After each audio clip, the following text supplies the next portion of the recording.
स्वागत है आप सभी का tech study ITI YouTube channel पर। प्लम्बर ट्रेड थ्योरी आज हम लोग स्टार्ट करेंगे, पार्ट 1 करेंगे प्लम्बर ट्रेड थ्योरी का।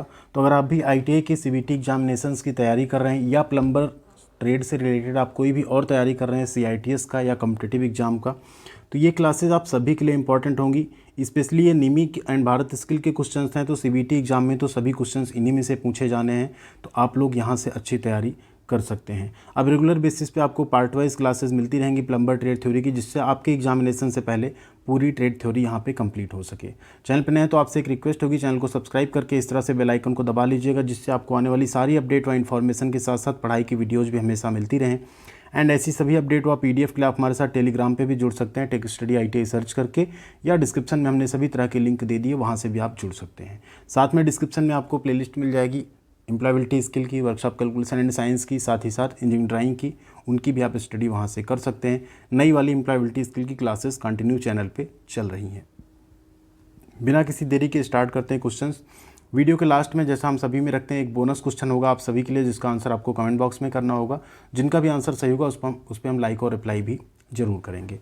पहला क्वेश्चन है यहाँ पे, Which personal protective equipment is used for head protection. देखिए PPE मतलब होता है पर्सनल प्रोटेक्टिव इक्विपमेंट, तो सिर की सुरक्षा के लिए आप कौन सा PPE यूज करेंगे? गमबूट, हेलमेट, नोज मास्क या हेड शील्ड। ध्यान दीजिए, हेड की सुरक्षा के लिए हम लोग क्या यूज़ करते हैं? हेलमेट का प्रयोग करते हैं। PPEs आपको यहाँ पे दिखा देते हैं सारी। देखिए, हेड के प्रोटेक्शन के लिए हेलमेट, आइज़ के प्रोटेक्शन के लिए गॉगल्स, हाथ के प्रोटेक्शन के लिए हैंड ग्लव्स, कानों के लिए ईयर प्लग्स या ऊपर ईयर के पूरे वो मास्क, ठीक है। पैर की सुरक्षा के लिए आपके बूट्स या शूज़, ठीक है। बॉडी की सुरक्षा के लिए एप्रन, एंड यहाँ पे नोज़ के लिए, ठीक, आपका मास्क। एंड अगर आप कहीं हाइट पे काम कर रहे हैं तो उसके लिए स्कैफोल्डिंग या जो भी, अगर आप हाइट पे काम कर रहे हैं तो उसका अलग से आपका जो प्रोटेक्शन आता है वो यहाँ पे आप यूज़ करेंगे, जिसे बोलते हैं सेफ्टी हार्नेस, ठीक है। तो ये हो गए आपके सारे PPEs। तो हेड की सुरक्षा के लिए क्या होगा? यहाँ पे हेलमेट होगा। नेक्स्ट है यहाँ पे which PPE used for foot protection. अब पैर की सुरक्षा के लिए क्या यूज़ करेंगे? हमने सब आपको बता दिया। पैर के लिए हम क्या यूज़ करेंगे? सेफ्टी शूज़ यूज़ करेंगे, ठीक है। नेक्स्ट आता है आपका कौन सा PPE which personal protective equipment use for hand protection. Hand protection के लिए हम क्या यूज़ करेंगे? यहाँ पे हैंड ग्लव्स, हाथ के दस्ताने का प्रयोग करेंगे।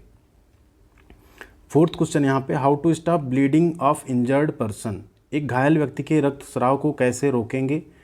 अब 4 ऑप्शंस आपको मिल रहे हैं। टाई बैंडेज मतलब पट्टी बांध देंगे, अप्लाई ऑइंटमेंट मरहम लगाएंगे, apply tincture over the wound घाव पे टिंचर लगाएंगे, या apply pressure over the wound घाव पे दबाव डालेंगे। देखिए, रक्तस्राव घायल व्यक्ति का रोकना सबसे पहले आपका काम है, तो आप क्या करेंगे? प्रेशर अप्लाई करेंगे घाव के ऊपर, जिससे आपका क्या हो, जो ब्लड है बह रहा है वो क्या हो, थोड़ा सा ब्लीडिंग रुक जाए वहाँ पे। उसके बाद आप जो भी फर्स्ट एड दे सकते हैं दे के फिर आपको जल्दी से जल्दी उन्हें हॉस्पिटल डॉक्टर के पास पहुँचाना होगा। 5वां क्वेश्चन है, what the colour code of bins for waste paper segregation. देखिए, बेकार कागज़ के सेग्रीगेशन के लिए अलग रखने के लिए डिब्बे का रंग कोड क्या है? तो बेकार कागज़ रखने के लिए जो बिन का कलर होता है वो होता है आपका ब्लू, यानी कि नीला। राइट आंसर क्या हो जाएगा आपका? Option number B, blue. Next है question, what the colour code for plastic waste bin. Plastic कचरे के डिब्बे के लिए रंग कोड क्या है? अगर प्लास्टिक वेस्ट बिन है तो उसका कलर कोड क्या रहेगा? यहाँ पे लाल होगा यानी रेड, ब्लू यानी नीला, ग्रीन यानी हरा, येलो यानी पीला। तो प्लास्टिक कचरे के डिब्बे के लिए जो बिन का कलर होता है वो रखा जाता है येलो, यानी कि पीला। अब यहाँ पे सारे कलर कोड हम आपको बता दें। ब्लू होता है रिसाइक्लेबल पेपर और कार्डबोर्ड वेस्ट के लिए, ग्रीन होता है आपका फूड वेस्ट के लिए एंड जो बायोडिग्रेडेबल मटेरियल होते हैं उनके लिए, जो ऑटोमेटिकली बायोलॉजिकली जो है डिग्रेड हो जाते हैं। येलो होता है आपका प्लास्टिक एंड पैकेजिंग वेस्ट के लिए, जो पीछे हमने अभी यहाँ पे बताया आपको। रेड होता है आपका जो भी हैजार्डस वेस्ट होते हैं, जैसे बैटरी, केमिकल, इलेक्ट्रिक वेस्ट, उनके लिए रेड कलर का बिन जो है प्रयोग किया जाता है इंडस्ट्रीज़ में। देखिए, इंडस्ट्री के टर्म के अकॉर्डिंग है, ठीक है, तो इसको आप लोग याद कर लीजिए। अगला क्वेश्चन है, what the first step of avoiding accident in work place. कार्यस्थल पर दुर्घटना से बचने का पहला कदम क्या है? तो कहीं भी आप अगर काम कर रहे हैं, दुर्घटना से आपको बचना है, तो पहला स्टेप क्या होगा? 4 ऑप्शन आपको दिए गए हैं। बाय वेयरिंग सेफ्टी इक्विपमेंट, सुरक्षा उपकरण पहने जो भी है। Doing things in one's own way, चीज़ों को अपने तरीके से करें। अगला है बाई ऑब्जर्विंग सेफ्टी प्रिकॉशन, सुरक्षा सावधानियों का पालन करके, या doing things with a highly skilled working practice, एक उच्च कुशल काम करने के अभ्यास के साथ। तो राइट आंसर आपका यहाँ पे option number C, by observing safety precaution. जो भी सुरक्षा सावधानियां ना वर्क प्लेस की, वर्कशॉप की, उनका आपको क्या करना है, पालन करना है, तभी आप दुर्घटना से कार्यस्थल पे बच सकते हैं। ठीक है, सेफ्टी इक्विपमेंट सेफ्टी के लिए पहना जाता है। सेफ्टी इक्विपमेंट पहन लेना मतलब ये नहीं होता आपने हेलमेट पहन लिया तो अपने सर पे आप हैमर से चोट कर लो। ठीक है, तो आपको जो सुरक्षा सावधानियां हैं उन्हें पालन करना होगा, तभी आप बच पाएंगे। अदरवाइज आप हैंड ग्लव्स पहन के और कटर में या ग्राइंडर में हाथ दे देंगे तो हैंड ग्लव्स आपको उससे नहीं बचाएगा। ठीक है, अगला क्वेश्चन है व्हाट द वार्निंग साइन। इस वार्निंग साइन का आपको देखिए चेतावनी चिन्ह है, ट्रायंगुलर बनाना, एक चेतावनी चिन्ह है, वार्निंग साइन है, इसका आपको नाम बताना है क्या है। ये स्कूल है, स्कूल तो दिख नहीं रहा है, ट्रेन जैसा कुछ दिख रहा है आपको, गार्डेड यानी संरक्षित है, अब गार्डेड भी नहीं, ये अनगार्डेड आरक्षित है, या पेडेस्ट्रियन क्रॉसिंग। तो पेडेस्ट्रियन क्रॉसिंग तो नहीं, उस पर तो ऐसे लाइन लाइन आपको दिखती है, तो ये क्या है आपकी अनगार्डेड। एक रेलवे क्रॉसिंग है जो अनगार्डेड है, जिसमें गार्ड नहीं लगे हुए हैं। ठीक है, इस चीज़ का आपको ध्यान रखना है, ये सिंबल है अनगार्डेड का। अगला क्वेश्चन है what does the symbol denote. इस सिंबल आपका क्या डिनोट कर रहा है, स्टॉप यानी रुकें, गिव वे यानी रास्ता दें, पेडेस्ट्रियन क्रॉसिंग, या ओवरटेकिंग प्रोहिबिटेड, आगे निकलना निषिद्ध है। ठीक है, तो ये रोड सिंबल है, इसका मतलब होता है स्टॉप यानी रुकें। देखिए फिगर आपका ये दिया गया और निमी के क्वेश्चन बैंक और मॉक टेस्ट में आपको इसका ऑप्शन सही दिया जाता है गिव वे, जबकि गिव वे आपका ट्रायंगुलर फॉर्म में होता है, उल्टा ट्रायंगल होता है, इसको हम लोग बोलते हैं गिव वे, और ये होता है आपका स्टॉप। ठीक है, तो इसको आप लोग करेक्ट कर लीजिएगा, कुछ आंसर्स पीडीएफ और मॉक टेस्ट में जो है निमी पे गलत दिए गए हैं। तो ये आपका राइट आंसर हो गया स्टॉप यानी रुकें। अगला क्वेश्चन है what the immediate action to be taken in the event of fire. आग लगने की स्थिति में तत्काल कार्रवाई क्या करनी चाहिए आपको। रेज एन अलार्म, सबसे पहले आप फायर का जो अलार्म है वो बजा दें। क्लोज डोर्स एंड विंडोज़, दरवाजे और खिड़कियां बंद कर दें, ये गलती आपको नहीं करनी है। Inform floor incharge, floor incharge को सूचित करें। कॉल मेडिकल असिस्टेंस, चिकित्सा सहायता। देखिए आग लगने पे सबसे पहले तो आपको अलार्म रेज कर देना, जिससे सबको पता चल जाए हाँ फायर लग गई है, और जो इमरजेंसी असेंबली पॉइंट होता है कोशिश करें सभी निकल के वहाँ पे सबसे पहले इकट्ठा हो जाएं। बाद में आप फ्लोर इंचार्ज या जो हैं उनको पता चल ही जाएगा क्योंकि आपने अलार्म बजा दिया है, बाकी मेडिकल असिस्टेंस वगैरह बाद में बुलाया जाएगा। तो सबसे पहले आपको क्या करना है, अलार्म रेज कर देना, बजा देना है। अगला क्वेश्चन है which fire extinguisher is used to extinguish class B fire. देखिए फायर में भी class A B C D होता है आपका, तो वही पूछ रहा है जो बी कैटेगरी की आग है उसको बुझाने के लिए किस अग्निशामक यंत्र का प्रयोग किया जाएगा। Halon extinguisher, foam extinguisher, dry powder extinguisher, या कार्बन डाइऑक्साइड एक्सटिंग्विशर। तो ध्यान दीजिए क्लास बी के लिए हम लोग यूज़ करते हैं CO2 यानी कार्बन डाइऑक्साइड फायर एक्सटिंग्विशर का।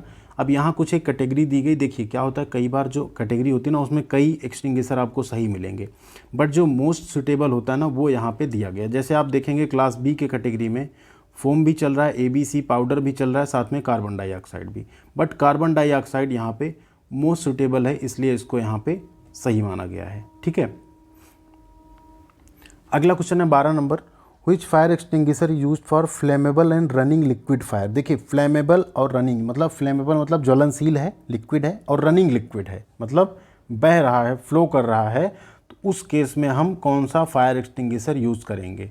Foam extinguisher, halon extinguisher, dry powder extinguisher, या कार्बन डाइऑक्साइड।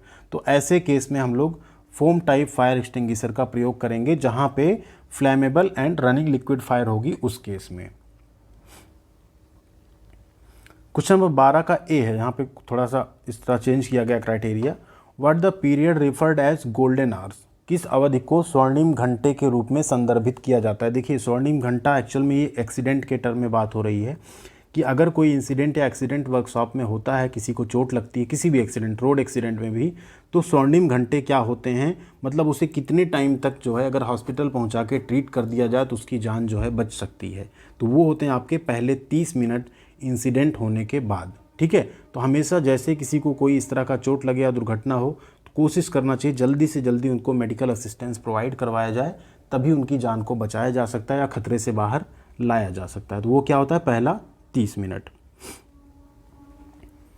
क्वेश्चन नंबर 13 है what the name of part marked as X. अब ये आप यहाँ पे देख रहे हैं, ये स्क्राइबर लगा हुआ ना, एक मार्किंग गेज टाइप का है, इसमें पूछ रहा है जो एक्स के रूप में पार्ट है इसका नाम क्या है। तो इसको हम लोग बोलते हैं स्नग। क्या बोलते हैं? SNUG, snug. Option number B आपका यहाँ पे सही हो जाएगा। ये यहाँ आप देख सकते हैं, इसको स्नग बोलते हैं। ये इसमें ना आपका स्क्राइबर लगा हुआ जो मार्किंग के लिए यूज़ करते हैं, इसको हम लोग यहाँ स्पिंडल बोलते हैं। साथ में ये आपका इसका बेस होता है।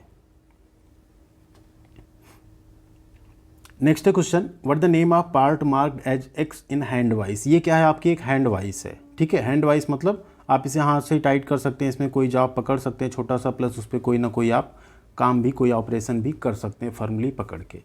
इसका आपको नाम बताना है, एक्स वाला पोर्शन क्या है? तो ये एक्स वाला पोर्शन है आपका यहाँ पे स्प्रिंग। क्या है ये? स्प्रिंग है। ये आपका विंग नट है, ठीक है। ये आपके इसके जबड़े हैं जिसमें आप किसी जॉब को पकड़ते हैं, ठीक है। तो यहाँ राइट आंसर क्या हो गया आपका? क्या है वो? स्प्रिंग है। अगला क्वेश्चन है, what the name of part marked as X in pipe wrench. ये पाइप रेंच है, प्लम्बर का सबसे महत्वपूर्ण औजार, आप सब जानते होंगे, ठीक है।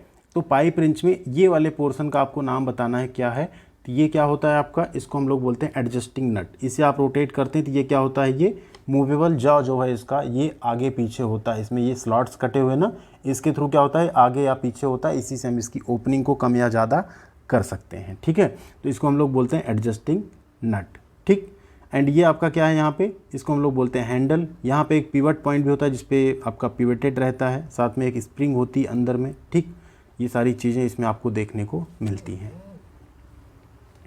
16 नंबर क्वेश्चन है, what the name of vice. ये वाइस आपको देखना और बताना कि इसका नाम क्या है, ठीक। बेंच वाइस आप सबने देखा ना, जिसमें आप फ्लैट जॉब कोई पकड़ सकते हैं। तो ये क्या है? इसमें वी शेप में आप देखेंगे ऐसे इसके जॉ होते हैं और वर्टिकली ओपन होती है एंड डाउन जाने पे ऐसे क्लोज होती है। इसमें कोई भी राउंड शेप का जॉब हम पकड़ सकते हैं, स्पेशली पाइप वगैरह पकड़ सकते हैं, क्योंकि 4 पॉइंट पे कांटेक्ट होता है। तो यहाँ पे बड़ा ही फर्मली आप इसे पकड़ते हैं, इसमें कोई रोटेशन या कोई रिलेटिव मोशन नहीं होता है फिर। तो ये हमारा क्या है? पाइप वाइस है, ठीक है। क्या बोलते हैं इसे?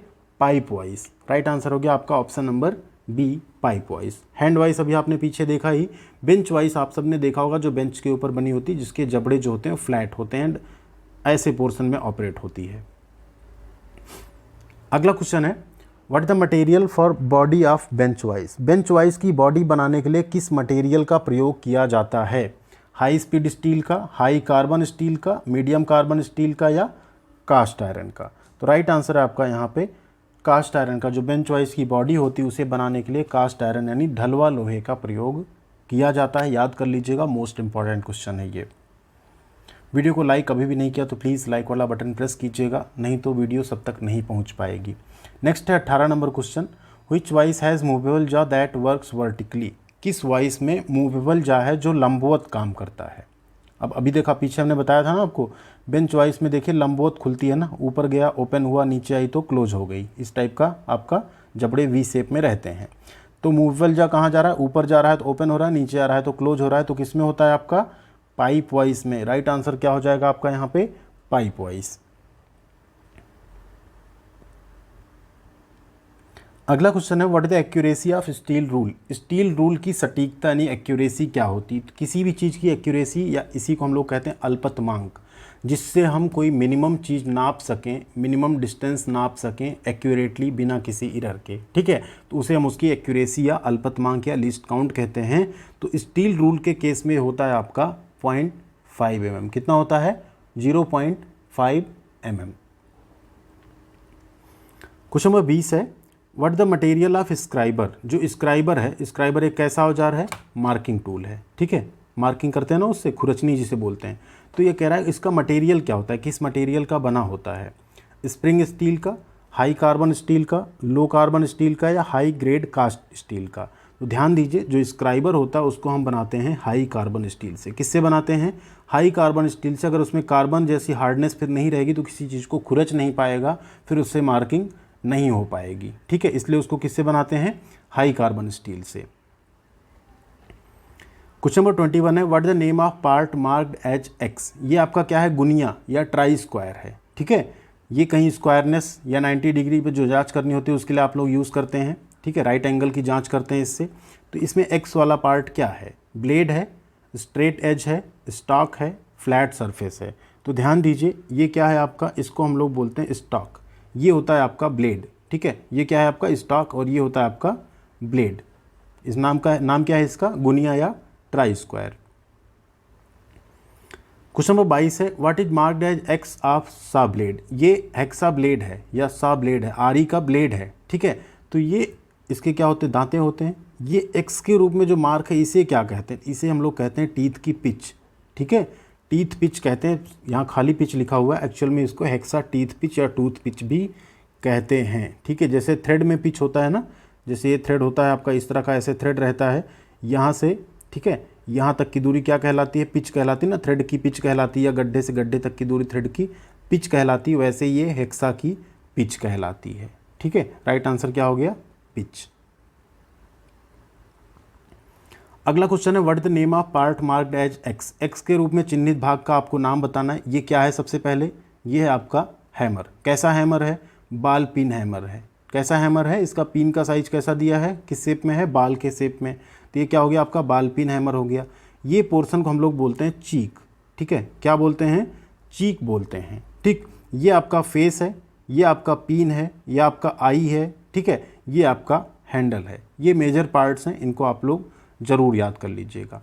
और जो भी हैमर होते हैं इनका साइज हम लोग लंबाई या चौड़ाई इस समय नहीं बताते, इनका साइज हम लोग इसके वेट से बताते हैं। जैसे 500 ग्राम का हैमर, 800 ग्राम का हैमर, 1 kg का हैमर, 250 ग्राम का हैमर, ठीक है, इसके साइज से बताते, वजन से बताते हैं, ठीक है। इस चीज़ को भी याद रखिएगा।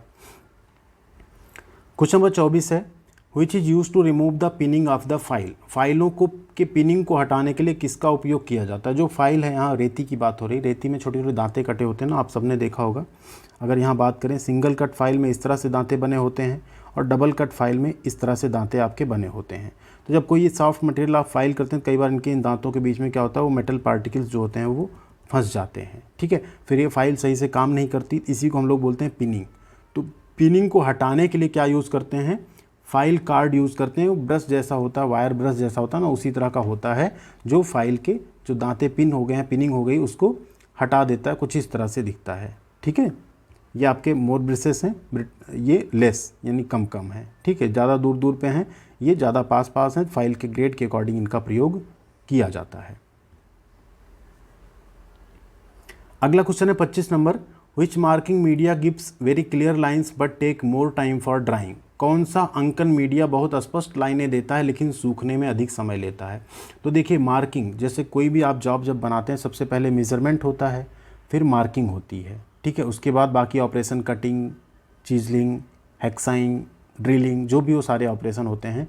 तो मार्किंग मीडिया में जो प्रूसियन ब्लू है आपका, ये मार्किंग मीडिया तो बहुत अच्छा है, इस पर बहुत क्लियर लाइन भी आपको देखने को मिलती है, लेकिन इसको लगाने के बाद इसे सूखने में बहुत टाइम लगता है किसी सरफेस पे। तो राइट आंसर है आपका option number C, Prussian blue, ठीक है। अब आ गई आपकी बारी, ये आपके एम्प्लॉयबिलिटी स्किल्स का क्वेश्चन है।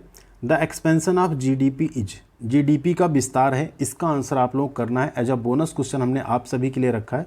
जो भी राइट आंसर हो, ठीक है, option A B C D, कोशिश करिए आप पूरा लिख के बताइएगा जीडीपी का फुल फॉर्म। जिनका भी आंसर सही होगा उस पर हम लाइक और अप्लाई भी जरूर करेंगे। वीडियो कैसी लगी जरूर बताइएगा। आप रेगुलर बेसिस पे आपको प्लम्बर की वीडियोज़ मिलेंगी आपके एग्जाम से पहले। हमारी कोशिश होगी कि पूरे लगभग 20 पार्ट आपके कंप्लीट करवा दिए जाएँ। तो वीडियो को लाइक और शेयर एंड चैनल को सब्सक्राइब जरूर कर लीजिएगा। ख्याल रखिएगा अपना, मिलते हैं अगली अपडेट के साथ अगले वीडियो में।